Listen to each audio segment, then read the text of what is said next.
Hey everybody, it's Wednesday, May 25. Just thought we'd show you loading cans in a box. So conveyor's not here yet, that's in CAD and going out for sheet metal shortly.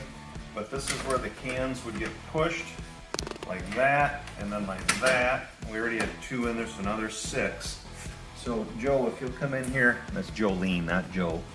Say hi, Joe. Hi. All right, so as it rotates, this flap folds in like that. There's the first flap.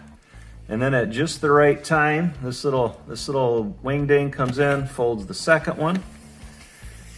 And they'd be at that point. Now the glue gun, which the glue is right here, is sitting there. It'll be mounted about where my finger is.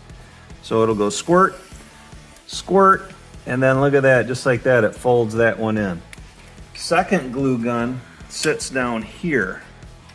So squirt, squirt, look at the fold, and it folds it in just like so. So that box is now sealed up.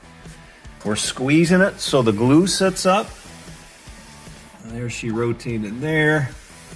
Every 4 seconds, this wonderful rotation happens. That's 15 cases a minute. For those of you, and I'm gonna put a finger there because that's not sealed up. And right here is where it pushes out and is presented just like that to the folks that put it on a pallet or put it in a 4-pack, 24-pack. There you go.